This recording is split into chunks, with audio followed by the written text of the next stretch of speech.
pédophile. Eh bien, Votre Altesse, le podium est à vous pour un défilé royal.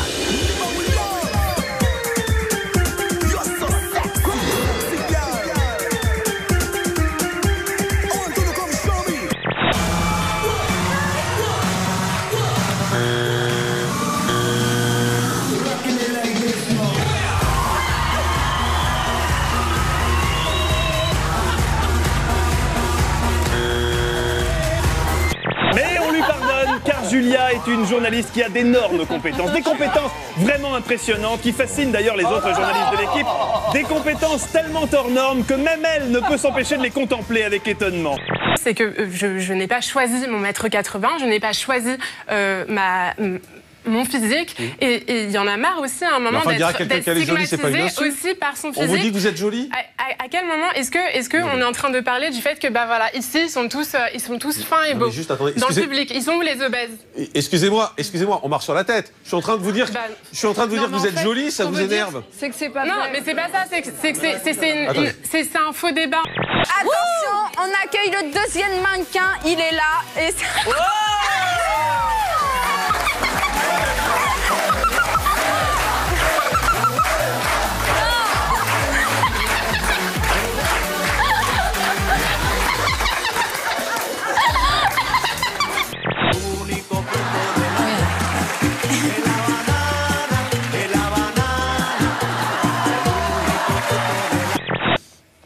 Je les trouve tellement ridicules.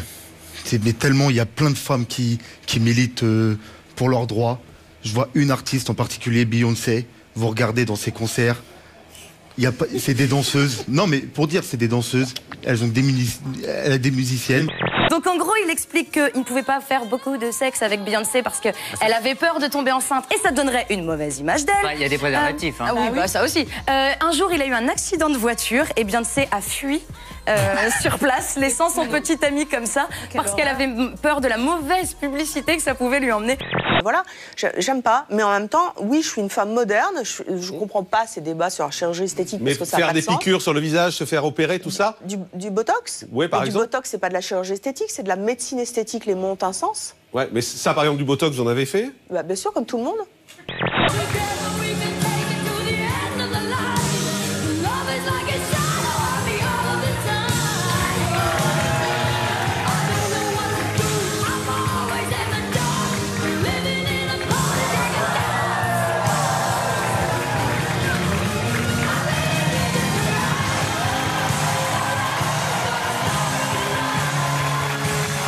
Il est environ 19h ce jour-là, dans le restaurant de Johan et Cynthia. Un couple commence à dîner, tout se passe normalement, jusqu'au règlement. Donc il nous sort sa carte tricolore, des papiers administratifs, une fausse Marianne, et il nous déclare qu'il va procéder à un contrôle sanitaire, entre autres. L'homme, âgé de 21 ans, se présente comme un magistrat accompagné de sa greffière. Il prétend avoir reçu des plaintes concernant l'établissement.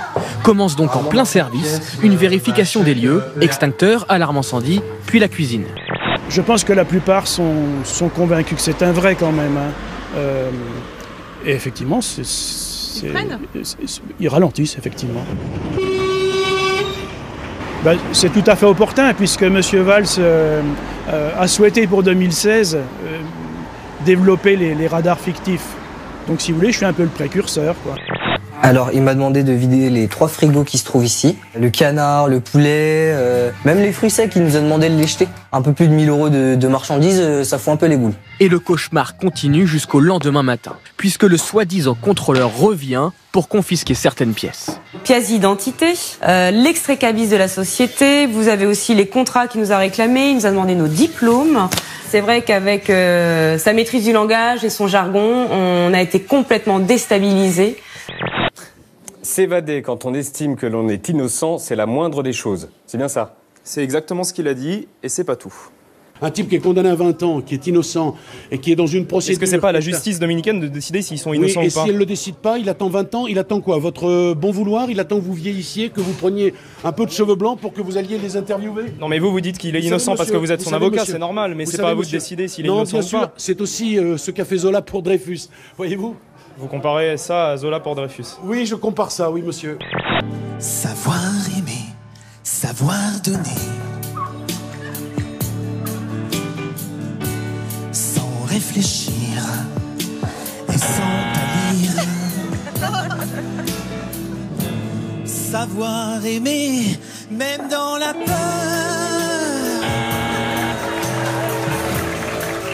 Les Allemands ont déjà fait un gros coup. Bild, qui est quand même le plus gros tirage de la presse germanique, a publié la semaine dernière, sur une double page, une quarantaine de commentaires racistes et haineux issus de sa page Facebook. Et ils ont balancé sans ménagement les noms, les photos de profil, parfois même les lieux de résidence des internets rageux. Et ils ont appelé ça le pilori de la honte. Et le tout était accompagné de l'adjonction « Monsieur le procureur, faites votre travail ». Comment tenter de faire oublier en un dessin animé que vous êtes le pays qui exécute le plus de condamnés à mort au monde, le pays où les prisons sont remplies d'opposants et où accessoirement l'économie est en train de sérieusement ralentir? Pas grave, on a un dessin animé.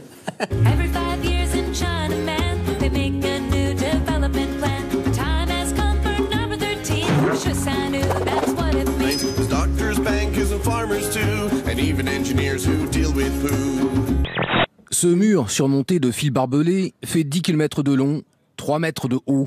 Sa raison d'être, officiellement la sécurité, lorsque dans les années 80, des groupes extrémistes sévissaient sur ces collines. Le mur, qui a continué de s'étendre ces 3 dernières années, cache en fait la population la plus pauvre de Lima, la capitale du Pérou. C'est un mur qui nous partage, un mur de la division, qu'on appelle aussi le mur de la honte. Il sépare les riches du quartier de Casuarinas de nous autres. C'est un mépris insupportable. En télé, on donne sa parole et on la respecte, on fonctionne sur la confiance et on a toujours travaillé comme ça avec M6. Ce soir, M6, vous méprisez non seulement les téléspectateurs d'Énergie 12, mais également vos téléspectateurs qui sont venus pour voir Norbert Tarrer. Ela está tricando, ela vem aqui, traga toda de volta depois, olha. Não. Ah, venga, busca a outra. Não. Não. Ela é a primeira a fazer isso, não sabe dizer. Donc franchement, ce que vous faites ce soir, c'est minable. Voilà, point final.